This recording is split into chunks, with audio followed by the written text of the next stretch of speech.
Bonjour à tous et à toutes, bienvenue au rendez-vous de l'ANR concernant les appels financés par le ministère des Armées. Je suis Emmanuel Bétranly, responsable d'action scientifique pour les programmes Astrid au sein de l'ANR. Mes collègues Florence Lazec et Étienne Sabartès sont juste à côté. Et à côté de moi, directement, Mathieu Ratiéville, adjoint au chef de pôle stratégie et technologie de défense pour l'Agence de l'innovation de défense qui est le financeur principal de ces programmes au sein de l'ANR. Bonjour à tous. Donc, Astrid et les programmes financés par le ministère des Armées se placent dans le cadre du plan d'action 2025 de l'ANR et des précédents, bien entendu.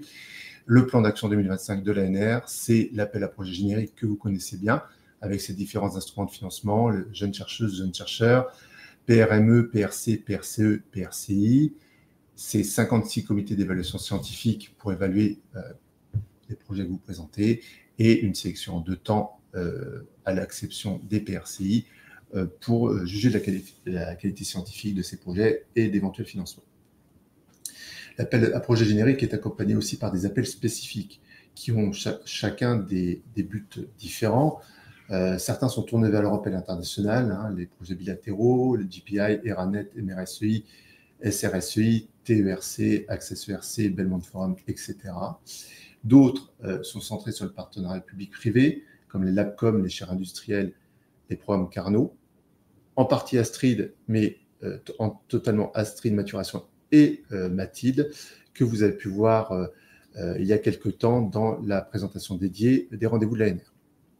Il y a aussi des appels challenge ou flash qui sont annoncés au fil de l'eau sur le site de l'ANR en fonction des priorités politiques du moment et des appels dédiés à la promotion de la culture scientifique, technique et industrielle. Les appels en collaboration avec des partenaires institutionnels, comme bien sûr ces appels dédiés, enfin ces appels financés par le ministère des Armées, eh bien, au sein de l'ANR, c'est développer un réseau de partenaires institutionnels avec l'Agence d'innovation de défense, bien entendu, qui est un des plus vieux partenaires de l'ANR, avant avec la Direction générale de l'armement. Un autre partenaire militaire qui est la DGRIS, Direction générale des relations internationales et de la stratégie, le SGDSN, secrétariat général pour la défense et la sécurité nationale, l'Office français de la biodiversité, l'OFB.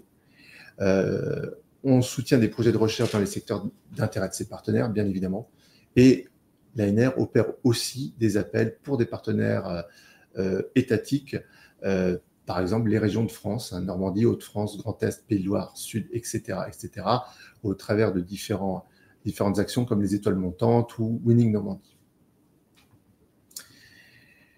Une fois ce décor planté, nous allons embrayer sur le contexte défense, puisque on parle d'appels financés par le ministère des Armées, et je vais laisser la parole à Mathieu Ratiéville qui va pouvoir justement vous décrire ce contexte-là. Merci Emmanuel. Donc, pour commencer, vous évidemment rappelez que l'innovation a toujours été un enjeu pour le monde de la défense.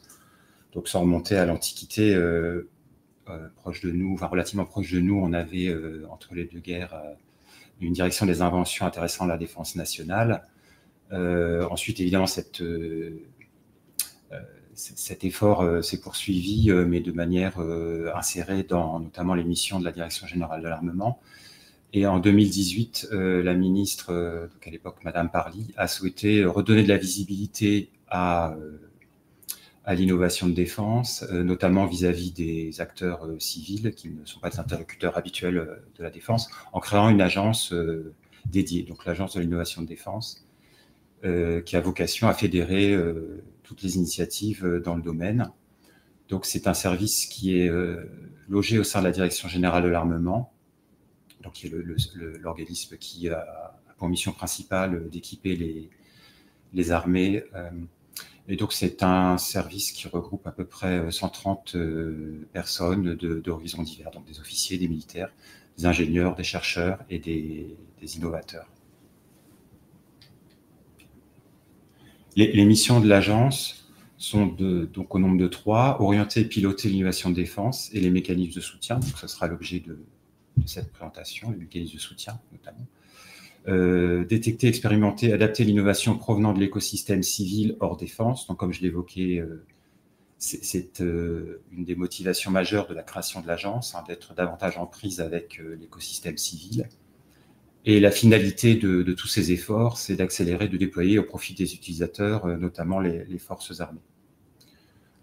On est responsable de l'exécution d'un budget d'environ 1 milliard d'euros par an, donc qui a vocation à croître dans le cadre de la loi de programmation militaire sur 7 ans, 2024-2030, donc qui prévoit une enveloppe de 10 milliards d'euros, alors moyennant évidemment des ajustements annuels sujets à la conjoncture et au vote des lois de finances annuelles. Nous sommes, donc, comme j'ai dit, un relativement petit service, donc il ne s'agit pas de tout faire nous-mêmes.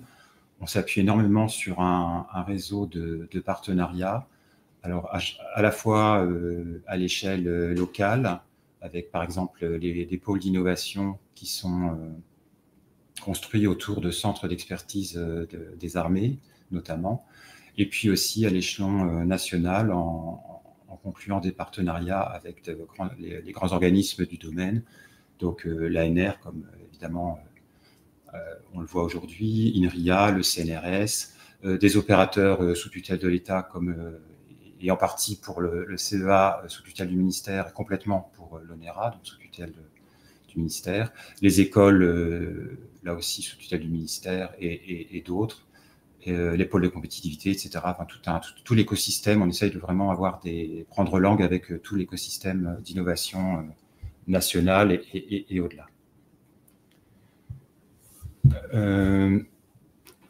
Comme lecture intéressante, je vous recommande donc notre DROID, le document de référence de l'orientation de l'innovation de défense. Donc c'est le document mis à jour annuellement qui définit nos priorités et nos axes de travail. Donc évidemment en phase avec la loi de programmation militaire. Donc vous voyez dans l'encadré les 10 technologies que cette loi considère comme prioritaires. Donc à titre de contexte. Et puis, annuellement, nous publions aussi un bilan d'activité. Donc, ce sont des documents publics que vous pouvez librement télécharger sur le site de l'agence. Et il y aura une version dite mineure, donc une mise à jour à la marge du DROID pour la fin de l'année.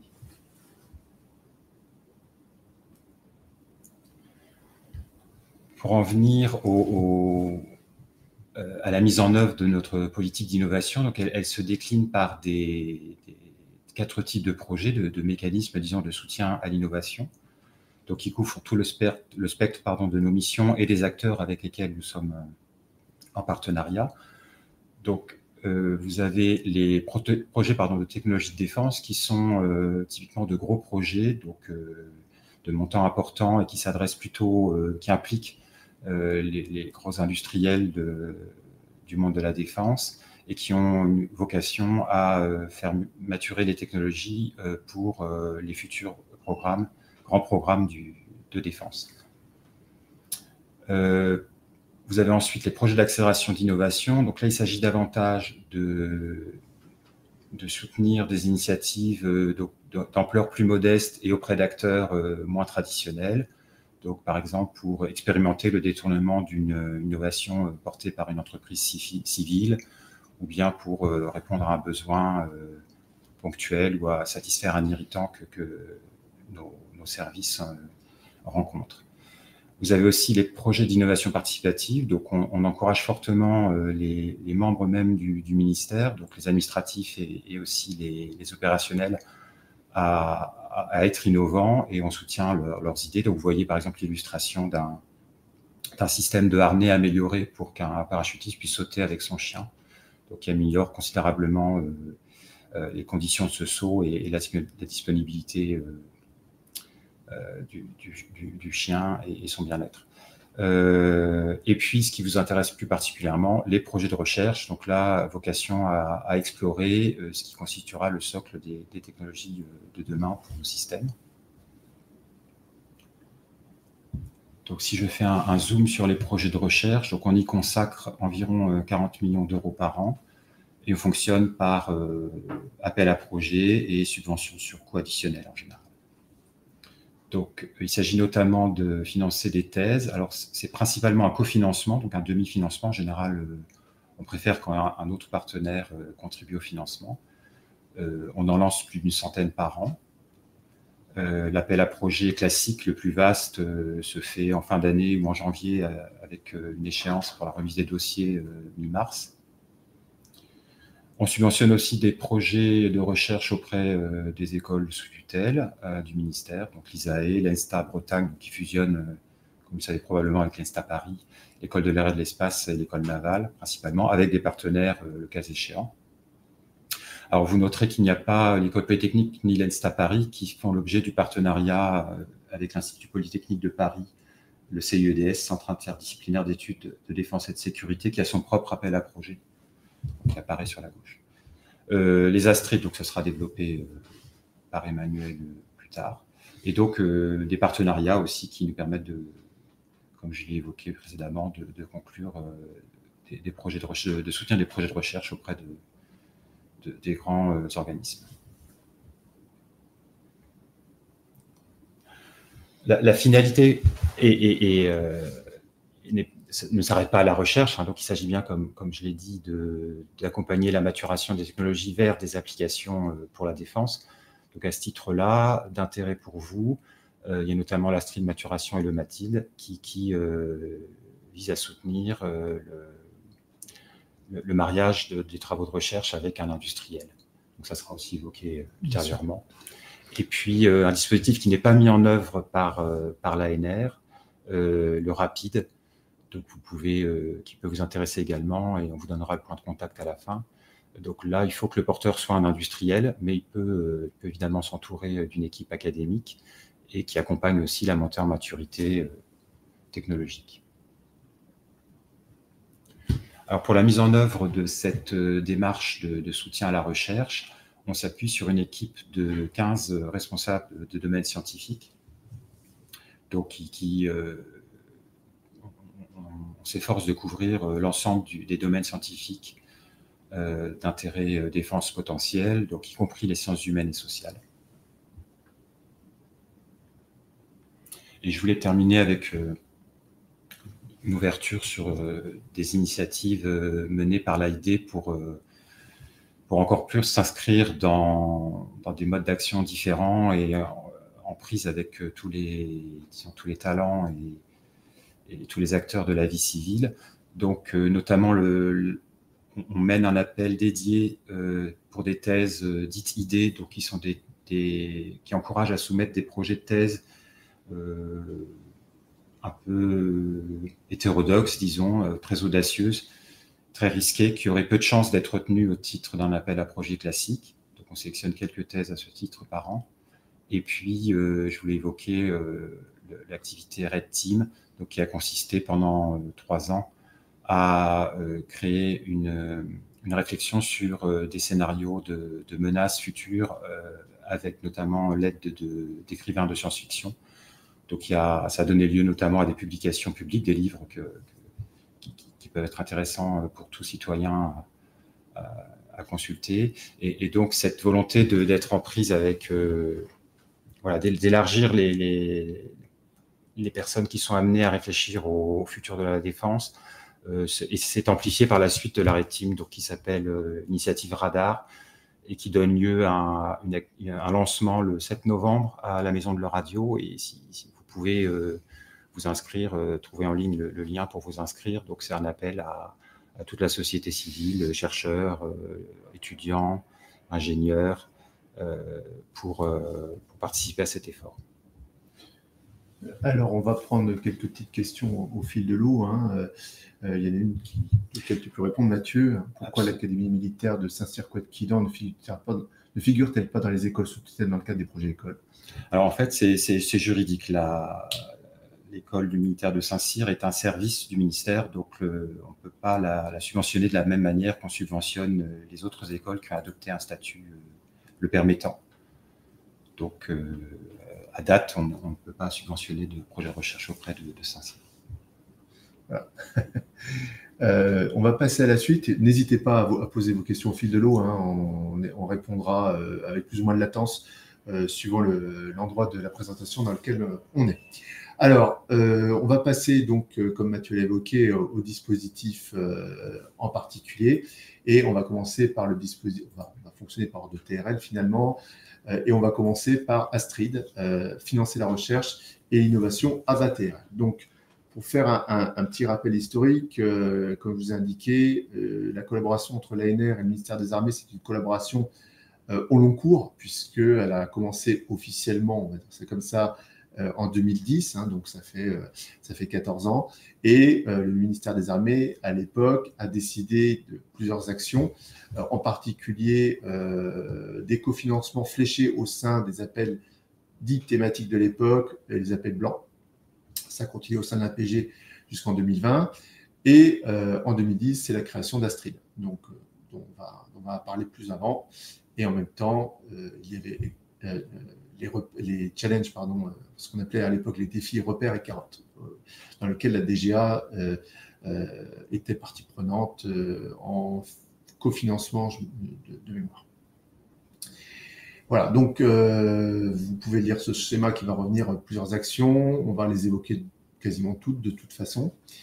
Mais parlons plus avant d'Astrid. Astrid, c'est un programme spécifique pour la défense, un programme de soutien à la recherche donc créé en 2010 avec une première édition datée en 2011 dans le cadre du partenariat entre la DGA et l'ANR. Il s'inscrit dans la dimension projet de recherche de l'Agence de l'innovation de défense et vise à stimuler l'ouverture de voies nouvelles de recherche, à maintenir l'effort d'innovation sur les thèmes d'intérêt pour la défense. C'est exactement ce qu'a évoqué Mathieu. Et si on va un peu plus avant, c'est explorer aussi des points de vue scientifiques ou techniques en favorisant le développement des compétences et l'identification des ruptures technologiques. Un projet Astrid, c'est quoi? Un projet Astrid s'inscrit bien sûr dans le cadre du Droid qui vous a été présenté tout à l'heure. D'ailleurs, vous retrouvez dans le Droid des évocations d'Astrid et vous retrouvez dans le rapport d'activité de l'AID des petites présentations de projets Astrid. Parenthèse fermée. Donc, chaque Droid présente des priorités, dans Astrid, des priorités sont définies par rapport à ce qui est indiqué dans le Droid pour chaque édition et ces indications sont effectuées par les responsables d'innovation de l'AID pour leur périmètre scientifique respectif. Ce sont des projets duals, c'est-à-dire qu'ils sont conçus avec une application militaire, défense au sens large, mais aussi civile. On favorise les synergies entre les deux milieux. Le niveau de maturité technologique de TRL se situe entre 1 et 4, c'est-à-dire que ce sont typiquement des projets de recherche, comme vous avez l'habitude de les faire. Chaque consortium candidat peut prétendre à une aide allant jusqu'à 400 kg. Et dans chaque consortium candidat, vous trouvez forcément un organisme de recherche. La composition restante du consortium étant libre. Ça peut être d'autres laboratoires, bien évidemment, des TPE, PME, ETI, grandes entreprises, fondations, etc. Un projet, ça dure entre 18 et 36 mois. Et il est à noter, c'est important, ce n'était pas le cas il y a quelques années, mais que les financements doctoraux sont permis, c'est-à-dire qu'on finance, dans le cadre de ces projets, une thèse de manière partielle ou totale. Voilà, suivant le projet. Et par contre, un projet n'est pas une thèse. Voilà, la thèse se fait dans quel projet? Le projet n'est pas une thèse. Comme l'indiquait Mathieu, tous ces projets vont se situer et de manière non cloisonnée, si besoin, dans l'un des 15 ou 16 domaines, suivant les années, domaines d'innovation définis par l'AID. Je vous laisse les lire. Et j'ai indiqué à côté, également pour information, les appels thématiques Astrid qui ont été faits sur certains domaines particuliers, en fonction des besoins et des éditions. Comme je vous l'ai indiqué, les approches sont non cloisonnées. Par exemple, on a suscité un appel Astrid thématique à viser des fonds marins et de l'espace, extension des zones conflictuelles, donc avec toutes les technologies, avec des technologies qui peuvent être utilisées dans ces cadres-là. Et bien sûr, comme vous l'aurez compris, le découpage qui est fait par les responsables d'innovation de l'AID, par l'AID en tant que tel, n'est pas similaire à celui de l'appel à projet générique. Pour indication, 33 comités de l'appel à projet générique, et c'est une estimation, c'est une indication un peu basse, sont concernés par les domaines Astrid. Et il faut savoir aussi que certains domaines pointent de manière commune un comité de l'appel à projet générique. Ça peut arriver. Donc, ne vous sentez pas restreint, ne vous sentez pas effrayé par ces nouvelles dénominations. En fait, vous retomberez souvent sur vos pieds quand vous proposerez des projets. Je vais revenir à la question du laboratoire après. Pas de problème. Donc, un appel à projet Astrid se déroule de manière assez classique, hein, pour ceux qui connaissent l'ANR depuis longtemps en tout cas. On décide avec l'AID d'une orientation scientifique et technologique, hein, donc ces fameux domaines avec les priorités par année. On ouvre le site de dépôt, ça sera vers décembre normalement, et après, jusqu'à la publication des résultats, on a affaire à un processus de sélection classique, c'est-à-dire que les projets vont être évalués par des experts, vos pairs, du monde scientifique, puis une fois qu'un premier tri, entre guillemets, une première évaluation est faite, les représentants du ministère des Armées S-Qualité vont choisir les projets, les projets qui rencontrent le plus les priorités de l'édition en question. Voilà, donc on est vraiment sur 2 temps. Et une fois que c'est fait, on est dans un processus classique de contractualisation, suivi, etc. Alors, 2 questions. Comment vérifier que nos technologies constituent un thème d'intérêt pour la défense? Déjà, lisez le document d'appel à projet, c'est la première chose. Les descriptions sont assez complètes. Mais également, et avant toute ouverture, vous avez le loisir, et on vous donnera les contacts plus tard, de contacter l'Agence d'innovation défense ou nous-mêmes, hein, l'ANR, mais l'Agence d'innovation défense quand même en priorité sur cette question-là, pour avoir une discussion éventuelle sur l'intérêt de votre idée, de votre technologie, de votre recherche. Voilà. Dans un deuxième temps, donc la question qui est posée... Je permets, c'est aussi les documents d'orientation. Bien sûr. Qui permettent de vérifier. Exactement. Lisez le droïde, hein, comme l'indique Mathieu, le droïde, éventuellement le rapport d'activité. Enfin, vous avez tout un tas de documentation accessible sur simple recherche sur Google. Hein, c'est le site du ministère des Armées et en particulier les pages de l'AID. Vous allez avoir tous ces documents à libre disposition. N'hésitez pas non plus à vous retourner vers certains de vos collègues qui ont des fois eu des projets avec l'AID, qui sont capables de vous dire que leur recherche a été d'intérêt ou pas pour le ministère des Armées. Et le ministère des Armées a un champ d'intérêt très large, contrairement à ce qu'on peut penser. De manière précise, l'organisme de recherche doit être un laboratoire public obligatoirement ou privé pour être éligible. Les deux, c'est assimilé. En fait, là, je vous renvoie au règlement financier. La problématique du public-privé, c'est pas si clair que ça. Clairement, tout ce qui est CNRS, INRIA, etc., grand organisme de recherche, ça peut remplir le rôle du laboratoire obligatoire. Les laboratoires relevant des EPIC aussi, ONERA, CEA, etc. Il faut savoir que leur vision peut être publique dans certains cas et privée d'autres. Et aussi assimiler, alors encore une fois, rendez-vous sur le règlement financier de l'ANR, certains laboratoires d'établissements privés,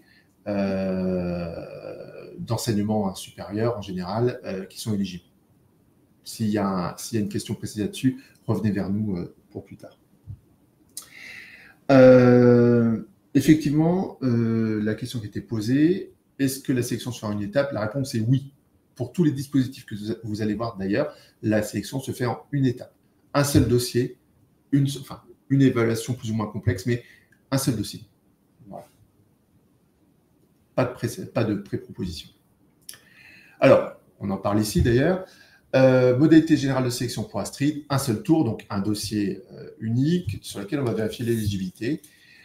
Puis une évaluation par la communauté scientifique, donc vos pairs, qui va traiter de la pertinence de la proposition, de l'excellence scientifique, de la qualité du consortium, de la faisabilité du projet et de l'adéquation des moyens qui sont dédiés, de la qualité du consortium et de l'impact global du projet. Le ministère des Armées va compléter cette évaluation scientifique par leurs propres besoins, à savoir l'importance du sujet par rapport aux objectifs du programme, ça tombe sous le sens, l'importance du besoin défense et la valeur ajoutée et prise de risque du projet. au sens des armées, bien évidemment. Donc, une fois que c'est fait, une fois qu'un projet est sélectionné, il y a un suivi. Comme je vous indiquais, on tombe dans un cycle classique. Alors, vous aurez des livrables, 6 mois, mi-parcours, rapport final. Ça, c'est les livrables contractuels. Il y a un suivi formel avec tout ce qui est modification de projet, etc. Pour ceux qui sont habitués à travailler avec l'ANR, c'est du grand classique. Et d'autres modalités de suivi qui sont, elles, informelles, colloques, vulgarisation, communication, etc. Il faut savoir que dans le cadre d'un appel à projet de l'ANR, vous pouvez être amené à être contacté pour ce genre de manifestation. C'est encore plus vrai dans le cadre d'un projet opéré par l'ANR pour le compte du ministère des Armées, puisque, en termes de modalités spécifiques, chaque projet est suivi par un représentant du ministère des Armées au minimum. Et le ministère des Armées peut vous inviter sur des colloques, vulgarisation, communication, etc. Voilà, ça fait partie des actions qui existent.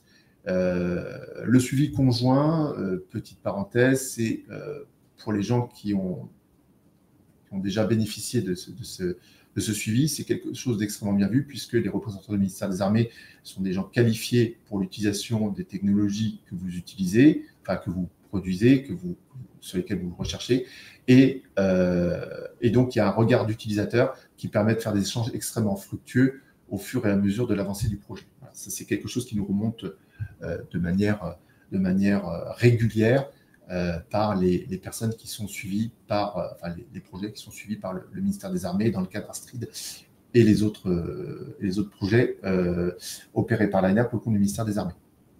Alors, une vue globale qui est aussi un peu nécessaire, le schéma est un peu compliqué, mais je vais vous l'expliquer très succinctement. Sur 14 éditions Astrid, c'est 1500 projets, plus de 1500 projets soumis, avec une demande globale de 450 millions d'euros, grosso modo, d'aides demandées. C'est 1491 projets éligibles, puisque, évidemment, des fois, les projets ne sont pas éligibles à l'appel à projet, hein, tout simplement, pour différentes raisons. En général, c'est qu'il manque quelque chose. Sur ces 1491 projets éligibles, 497 projets ont été proposés en liste principale et liste complémentaire au final. C'est-à-dire que ce sont des projets qui sont estimés comme tout à fait pertinents dans le cadre de l'appel à projet. Et au final, 414 projets financés. Parce que, contrairement, les projets financés par le ministère des Armées obéissent à une règle budgétaire comme tout le monde. Il y a une somme d'argent qui est disponible et on ne peut pas tout financer, malheureusement. Donc, 414 projets financés, c'est 27% de taux de succès. C'est assez important. Et c'est au final 121 millions d'euros d'aide allouée jusqu'à présent. Voilà.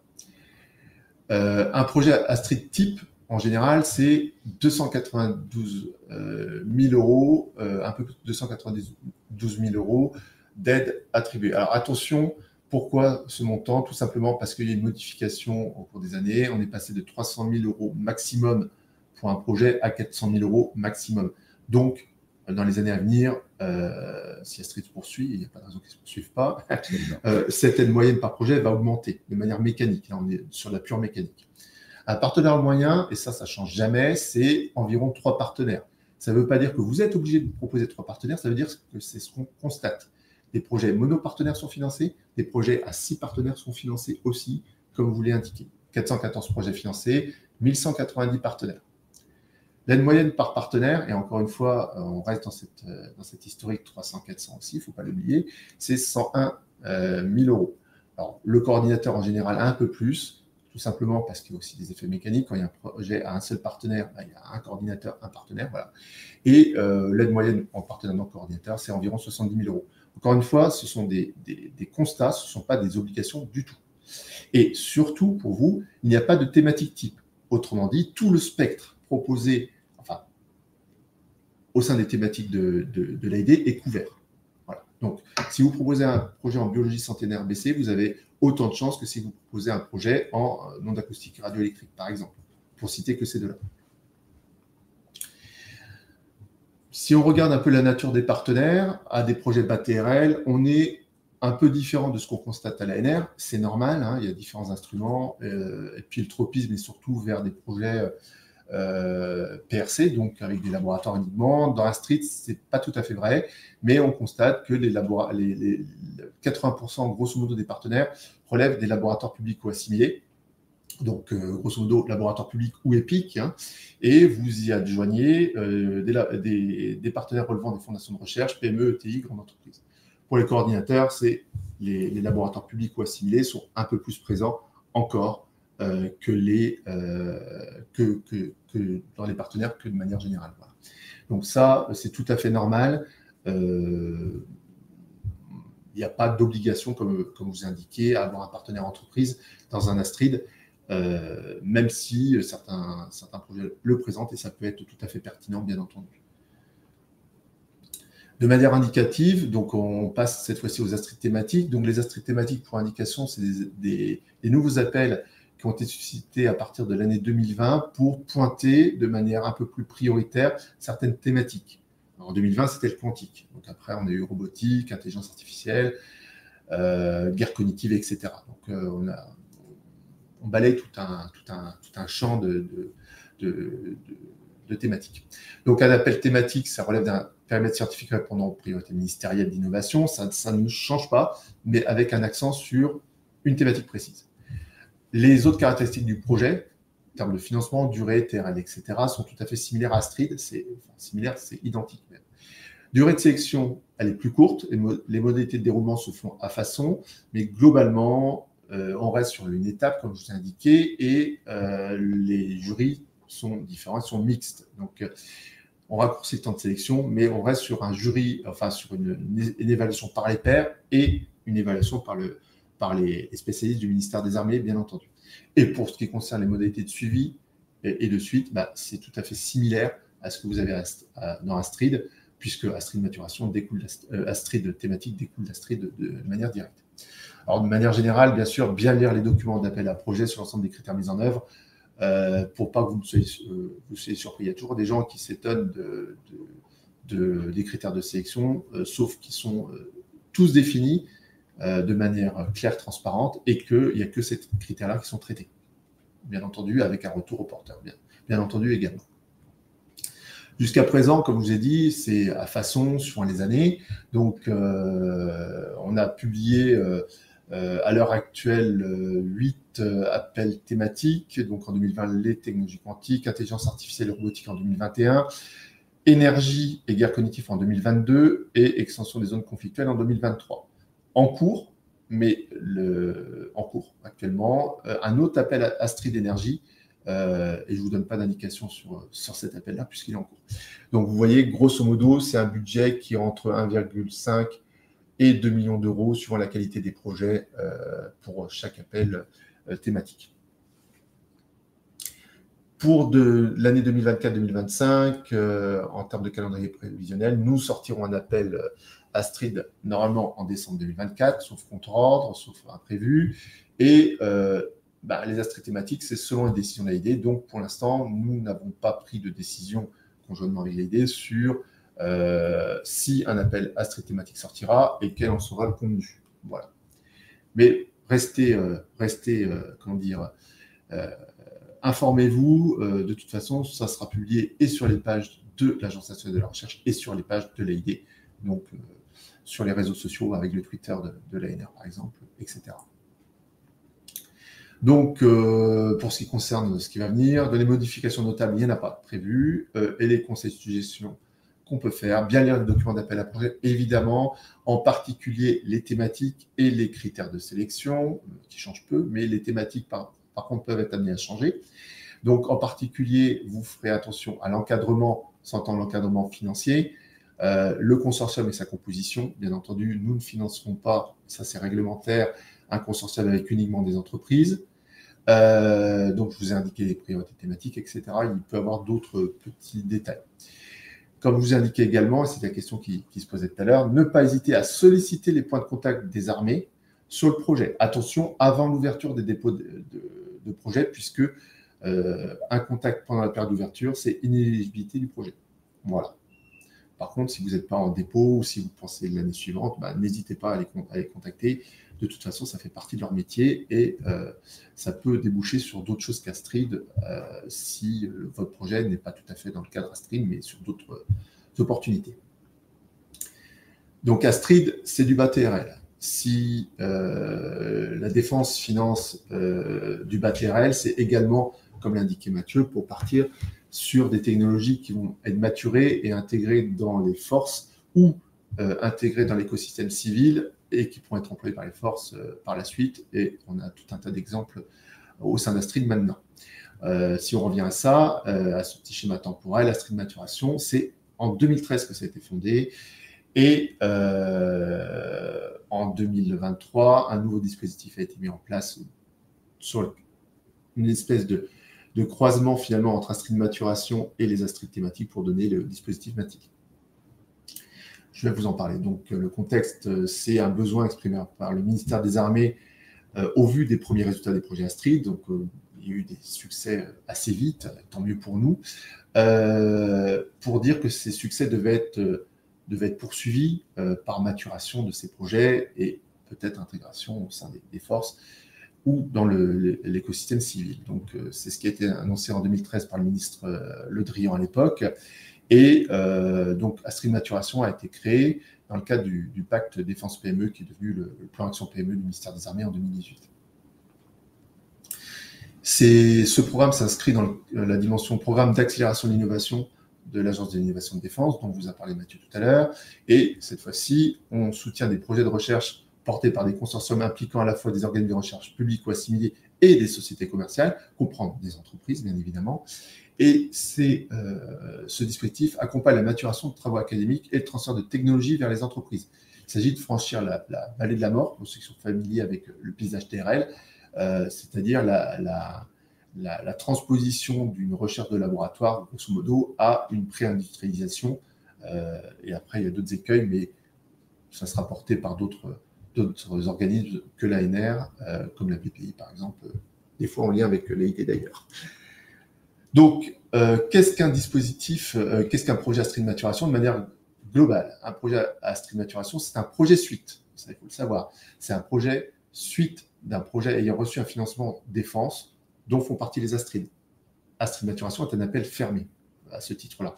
Mais dans les projets initiaux, vous pouvez compter les thèses défense qui ne sont pas forcément financées par l'ANR ou d'autres, rapides. Enfin, bref, il y a tout un tas de chemins pour entrer. Enfin, fermé, mais pas tant que ça au final. Bien sûr, un projet Astrid Maturation s'inscrit dans le cadre scientifique général évoqué pour Astrid, donc, ce qui est indiqué dans le droïde. Et ce sont des projets duals également. Le TRL, donc le niveau de maturité technologique, puisqu'on parle de maturation, au début, c'est entre 3 et 4, et on attend, ça peut le dépasser, un projet qui va se terminer à TRL 5-6. D'accord ? Donc, il s'agit de la validation d'environnement et la démonstration d'un environnement réel. Un projet Astrid Maturation, c'est un consortium pour en bénéficier d'environ 800 kg euros, enfin 800 kg euros au maximum, pour mener ce projet. Bien sûr, puisqu'on est à l'ANR, il faut la participation d'un partenaire organisme de recherche, comme d'habitude. En général, qui a participé au premier projet, mais également, puisqu'on est dans un cadre de maturation, d'une entreprise. La composition restante étant libre. Voilà, autre laboratoire, autre entreprise, etc. On parle de transfert de technologie et on commence à parler de technologies qui vont maturer. Donc, attention, on émet des conditions spécifiques de participation sur les partenaires hors Union européenne, s'il y en a. Voilà. Protection de la propriété intellectuelle, etc. Encore une fois, si on finance des projets, si la défense finance des projets portés par les laboratoires et les entreprises françaises, et que ça peut intéresser la défense, c'est pas pour voir cette technologie partir ailleurs, des fois chez des concurrents directs, dans le meilleur des cas. Durée des projets, c'est entre 24 et 36 mois typiquement, et dans ce cadre-ci, puisqu'on ne parle plus de recherche mais de maturation, on ne finance pas de doctorat. Par contre, les postdocs, etc., eux sont financés, si la question se pose. Modalité de sélection, comme je vous ai indiqué tout à l'heure, c'est une modalité de sélection un tour, un seul dossier, où on va vérifier l'éligibilité, et on part sur les critères suivants: succès du projet initial, évidemment, crédibilité scientifique et technique du projet, organisation des travaux, qualité des consortiums, potentiel d'utilisation ou d'intégration, et importance du besoin défense. C'est assez logique. Modalité générale du suivi, donc on est exactement sur les mêmes modalités qu'Astrid, avec exactement les mêmes demandes d'un point de vue classique, livrable, suivi formel et autres participations, et bien sûr le suivi conjoint par un représentant du ministère des Armées. Et je dirais, dans ce cas-là, c'est d'autant plus justifié, c'était déjà justifié dans le cas d'Astrid, mais parce qu'on est sur des étapes de maturation. Et là, le ministère des Armées, c'est 4500 ingénieurs au sein de la DGA. Donc, j'ai quand même une expertise technologique qui est extrêmement poussée sur les sujets qui les intéressent. Quelques petits chiffres. Donc, 11 éditions d'Astrid Maturation, moins de projets soumis, c'est normal. On parle de maturation, donc de projets qui peuvent être aboutis au sens maturation du terme, au sens de cette étape de maturation du terme, pardon, par Astrid. Donc, environ 15% des projets Astrid sont maturés. C'est une estimation assez normale, sachant qu'en plus d'Astrid Maturation, vous aurez d'autres sources. Donc, 152 projets soumis, 132 projets éligibles, 91 projets en liste principale et liste complémentaire. C'est 62% à ce niveau des projets soumis. C'est pour ça qu'on retrouve aussi ce fort taux de succès de 57% cette fois-ci dans les projets financés, 84 projets financés.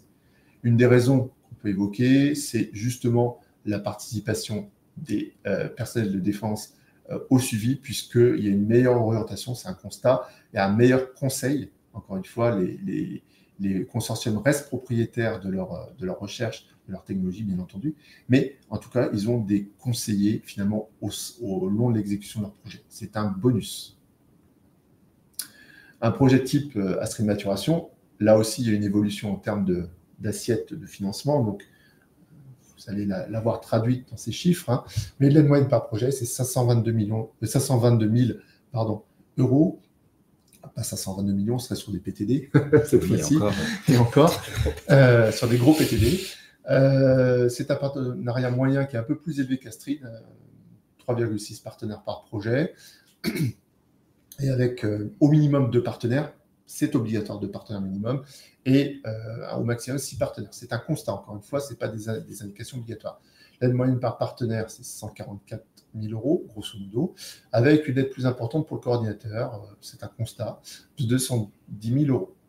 Pas de thématique type, encore une fois, vous allez retrouver, j'évoquais tout à l'heure, biologie centenaire BCOR, mais changeons, vous allez trouver flux des structures et nanotechnologie, par exemple. Donc ça, il n'y a pas de problème, toutes ces thématiques sont couvertes. Y compris les SHS, pour ceux qui posent la question, puisqu'on a eu un super projet d'économie une année, par exemple, pour ne citer que ce projet-là. Pas de thématique type, donc, et comme je vous l'indiquais, 15% environ des projets Astrid sont maturés, ce qui est dans la cible, finalement, de ce qu'on voulait et de ce qu'on peut espérer.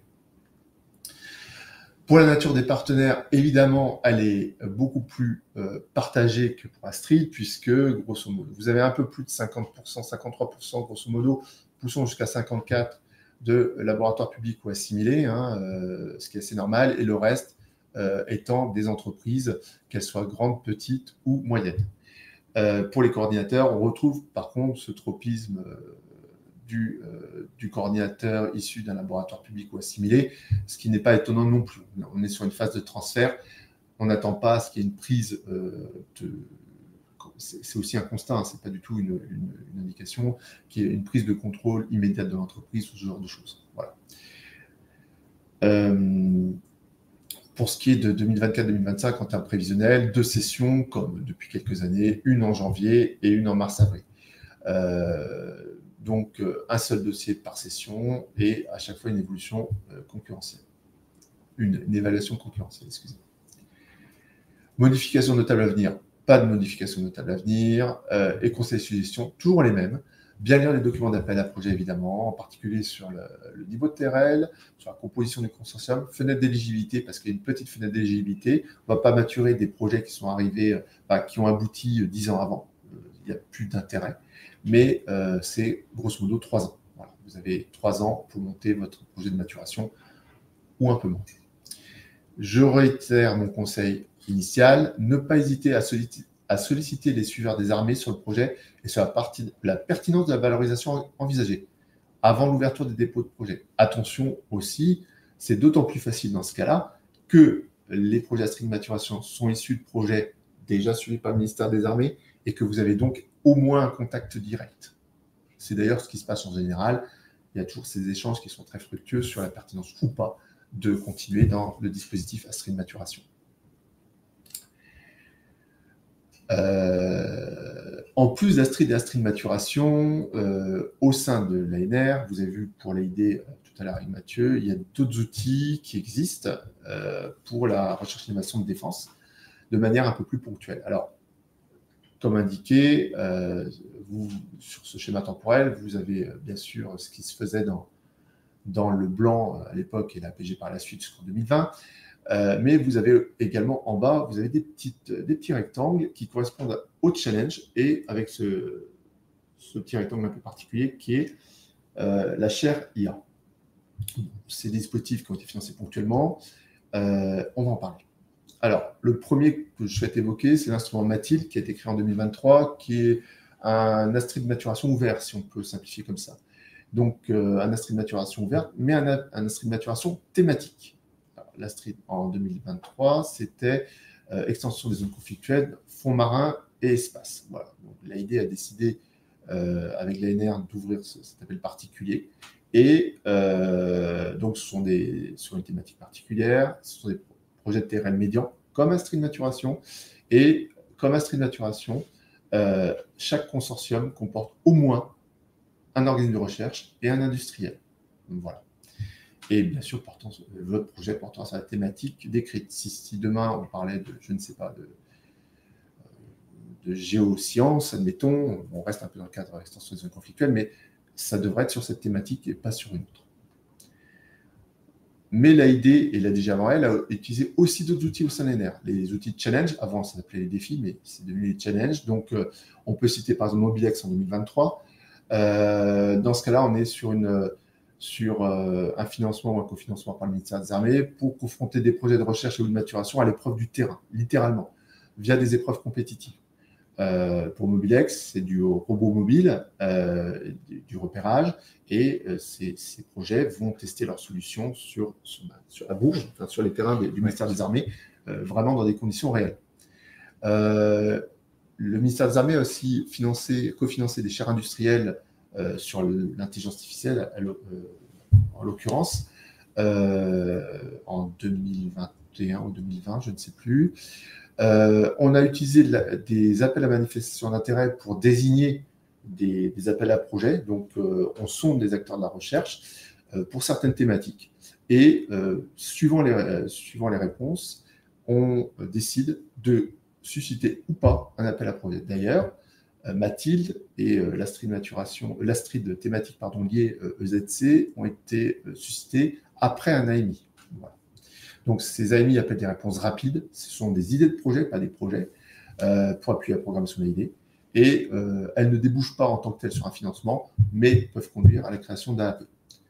Évidemment, je vous enjoins à consulter régulièrement les sites de l'ANR et de l'AID ou à prendre contact, mais plutôt consulter les sites parce que les AMI, en général, ça va très très vite, pour vous tenir au courant des AMI. Enfin, il y a d'autres outils utilisés à façon. Bon, là, ce n'est pas l'AID qui finance, mais la DGRIS. Donc, il existe un appel pour le label Centre d'excellence de la DGRIS actuellement en cours, qui vise à faire émerger et à reconnaître des pôles d'excellence nationaux sur les questions de défense dans le domaine des SHS.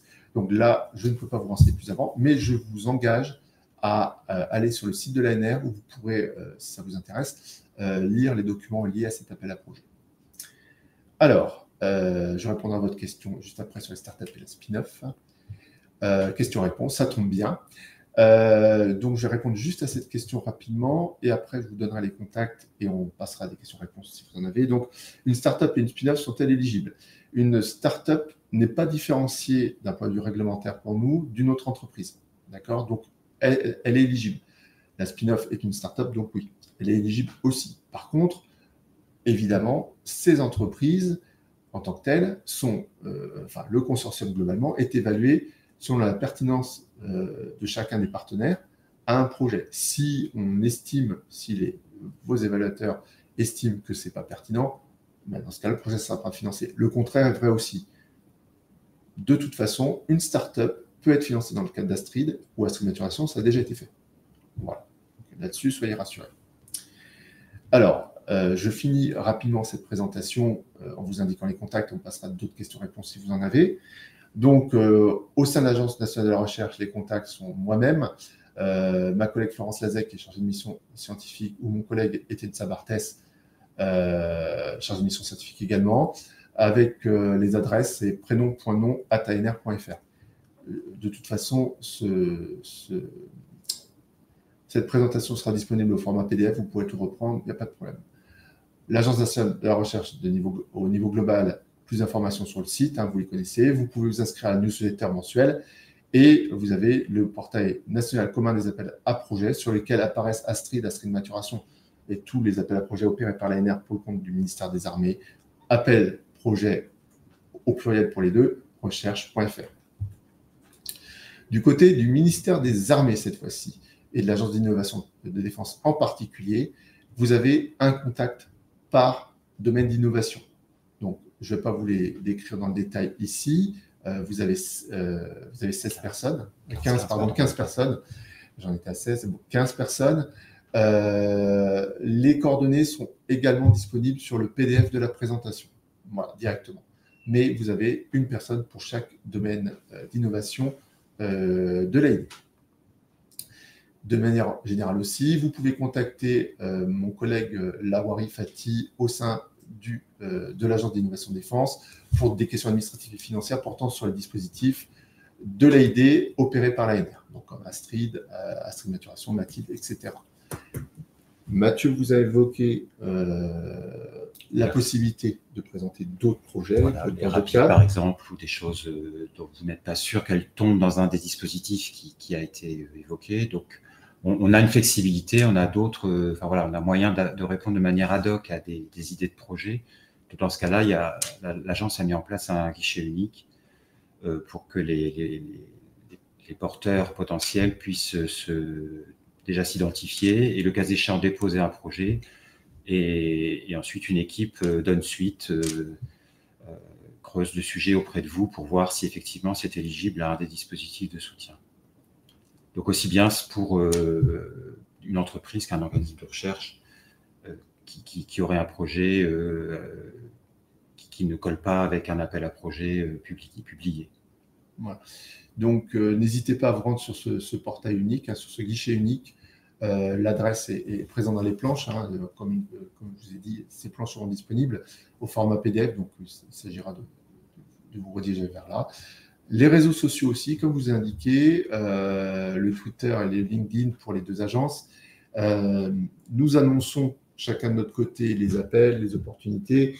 Bien sûr, vous trouvez d'autres appels que les appels financés par le ministère des Armées sur les réseaux de l'ANR et d'autres appels que ceux opérés par l'ANR sur le réseau de l'Agence d'innovation de défense. Mais dans tous les cas, ça peut vous intéresser, donc n'hésitez pas à vous tenir au courant par ces biais-là.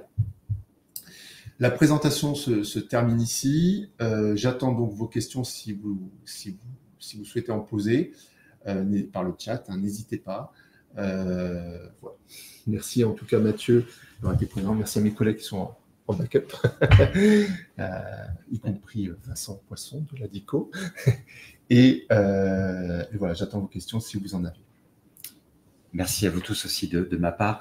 Juste en profite, il y avait précédemment une question sur l'alignement des calendriers, enfin la fusion de l'appel à projet école et de l'appel à projet CIEDS. En fait, on ne fusionne pas les appels à projet, on aligne les calendriers et les processus, mais ça reste deux appels distincts, deux appels à projet distincts. Donc CIEDS d'une part et autre école sous tutelle du ministère des Armées d'autre part. Voilà, je voulais juste citer aussi, puisqu'on parle, quand on parle de financement, on parle aussi de succès. N'oubliez pas que le ministère des Armées propose des manifestations de communication sur les projets à succès chez vous. Nous aussi, on en propose de notre part, mais vous trouverez des projets Astrid Maturation dans vos manifestations, par exemple, au Forum d'innovation de défense qui se tiendra l'année prochaine, je crois. Oui. Voilà, donc vous pouvez voir ces projets Astrid maturation, Astrid thématique, Mathilde de temps en temps, enfin, peut-être pas tout de suite, parce que Mathilde, il faut que ça avance un peu maintenant. Enfin, en tout cas, vous trouverez ces projets dans ces manifestations-là. Elles peuvent être ouvertes au grand public pour certaines, donc n'hésitez pas à les visiter. Et voilà. Alors, question, est-ce que des projets sur des NRBC sont-ils éligibles? La réponse est oui. Le domaine, c'est biologie de santé NRBC. Alors, attention à bien comprendre ce qu'est NRBC pour ceux qui ne savent pas. C'est la lutte, une lutte passive ou active contre les dangers nucléaires, radiologiques, bactériologiques ou chimiques. On peut rajouter le E pour explosif, parfois. Bon, c'est pas tout à fait NRBC, mais ça rentre aussi dans nos cas. C'est pas forcément affiché comme priorité dans le Droid, mais par contre, bien sûr, si une thématique est affichée comme ça dans le document Astrid, c'est qu'elle est tout à fait éligible. Et très souvent, on a des projets qui sont financés qui pointent vers cette thématique-là. Voilà. Bien comprendre, encore une fois, NRBC, même si vous avez le domaine affiché, des fois, vous avez des matériaux dont l'application, enfin, vous allez chercher dans le domaine matériaux, et là, il n'y a pas de cloison. Hein. Dans le domaine matériaux d'innovation, vous proposez votre matériau, et en fait, votre matériau, il a des effets, par exemple, bactéricides extrêmement intéressants pour les armées, j'en sais rien, enfin bref, c'est une possibilité. Et vous rentrez aussi dans le cadre NRBC. Vous voyez, il n'y a pas ces frontières-là.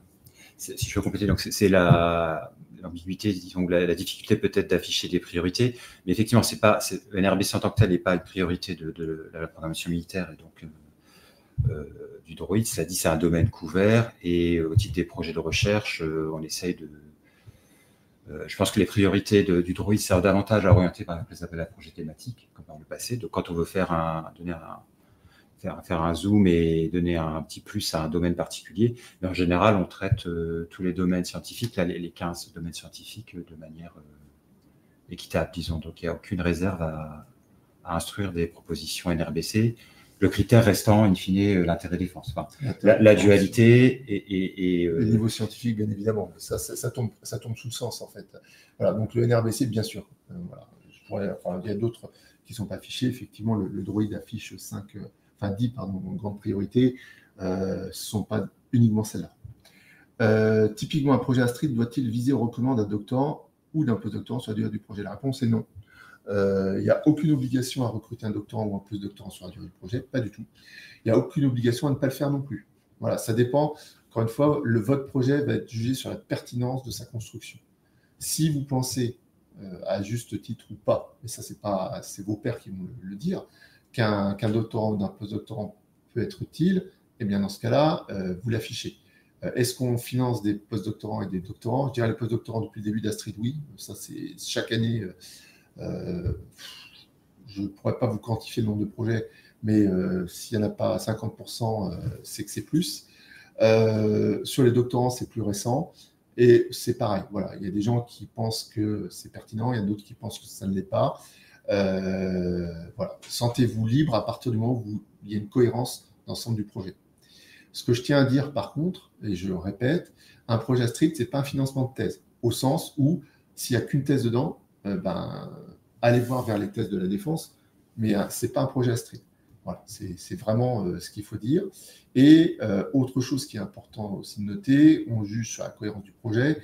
Une remarque qui est vraiment importante de noter, c'est que méfiez-vous, parce que si votre projet repose uniquement sur un travail de postdoctorant ou de doctorant, eh bien, votre projet n'est pas solide en réalité, puisque on vise quand même à l'aboutissement d'un projet, et un doctorant ou un postdoctorant n'est pas une garantie en aucun cas de réussite. Voilà. C'est pas non plus une garantie d'échec, bien évidemment, mais c'est pas une garantie de réussite. En particulier, les postdocs sont soumis à des tensions d'emploi, évidemment, très importantes. Donc, vous pensez bien que si vous avez prévu un postdoc pendant 1 an, pendant 2 ans, on va dire ça comme ça, et qu'au bout d'1 an, votre postdoc trouve un poste et qu'il s'en va de manière totalement justifiée, eh bien, vous aurez peut-être une difficulté de recrutement par la suite, etc., etc. Donc, il faut bien penser à un projet cohérent avec des solutions de repli de manière générale. Ça, c'est l'habitude dans le monde de la recherche. Mais voilà, ça fait partie des points forts et des points faibles en même temps d'un projet. J'espère que j'ai répondu à votre question.